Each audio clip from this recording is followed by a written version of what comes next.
तो आज हम जा रहे हैं जन्नत के खाने की तरफ। जी हाँ, इमाम रज़ा के दस्तरखान जो लगता है इमाम रज़ा अलैहिस्सलाम के हरम में, उसका जो खाना है उसको कहा जाता है कि ये जन्नत की ग़ज़ा है। और इसके लिए आपको, जैसे कि पाकिस्तान और दूसरे ममालिक के लोग हैं जो कि ईरान से बाहर से आते हैं, वो यहाँ पे एक ऐप डाउनलोड करते हैं और ऐप डाउनलोड करने के बाद अपना पासपोर्ट देते हैं और पासपोर्ट पे एक उनको टिकट इशू होती है। वो टिकट कुछ इस तरह की होती है और इसके बाद ये देखें, ये लोग आपका इस्तकबाल करते हुए आप इस हरम के उस हिस्से में आ जाते हैं कि जहाँ पे इमाम रज़ा अलैहिस्सलाम के ज़ायरीन को खुश आमदीद कहा जाता है। और यहाँ पे आपको टिकट दिखाई जाती है और टिकट दिखाने के बाद आपकी एंट्री होती है। और अभी हम यहाँ से एंटर हो रहे हैं और ऐसे ही आप चलते हुए आप इमाम रज़ा अलैहिस्सलाम के हरम के दस्तरखान में एंटर होते हैं और देखें कि आपका इस्तकबाल किया जाता है। और वालेकुम सलाम, अस्सलाम वालेकुम। सफ़री माता। और ये आपसे पूछते हैं कि अगर आपने लेके पैक करवाना है तो आप इसको पैक करवा सकते हैं, और अगर आपने यहीं बैठ के खाना है तो आप इसको यहाँ बैठ के भी खा सकते हैं। तो हमने उनको कहा है कि सफ़री नहीं, यानी कि हमने साथ नहीं लेके जाना, हमने यहाँ बैठ के ही खाना है, टेक अवे वाला सिस्टम हमने नहीं करना।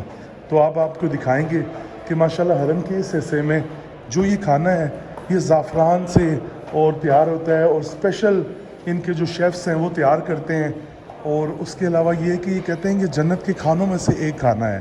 और आप जब यहाँ से बाहर निकलते हैं तो यहाँ के जो लोग हैं, जो यहाँ के रिहायशी हैं, उनको क्योंकि ये फैसिलिटी नहीं है तो वो आपसे ये थोड़ा सा खाना मांगने के लिए कतार खड़े होते हैं।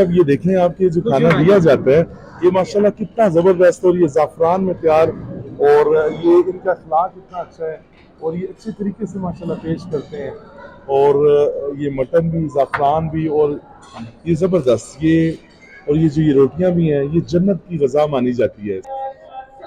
जी, तो आप इमाम रज़ा अलैहिस्सलाम के हरम में देखें कि आप जैसे ही आते हैं जगह जगह ठंडे पानी की ये इंतज़ाम है, और उसके अलावा पीछे वज़ू के लिए भी जगह बनी हुई है।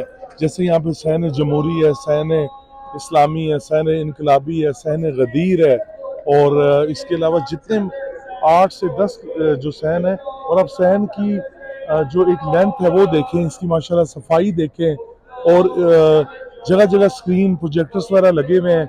जैसे मुख्तलिफ हॉल में कोई ईरानी प्रोग्राम हो रहा है या कोई जैसे उर्दू के भी है, जैसे अरबिक प्रोग्राम है, इनका फारसी का, तो आपको स्क्रीन पे भी नज़र आ रहा होगा।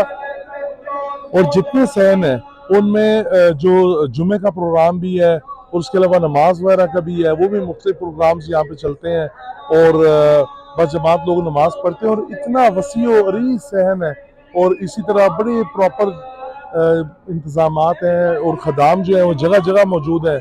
अगर आप किसी सहन से दूसरे सहन तक जाते हैं या हरम से निकलते हैं कहीं पे आप, क्योंकि ये हरम बहुत ज़्यादा माशाल्लाह बड़ा है, कहते हैं कि आधा ईरान जो है वो इस हरम के नीचे से, जैसे फ्लाईओवर भी गुजर रहे हैं, अंडर पासिस भी हैं, उसके अलावा कई लोगों का यहाँ कारोबार जो शॉप्स वगैरह प्लाजे वो भी इस हरम के नीचे, बेसमेंट्स वगैरह भी हैं।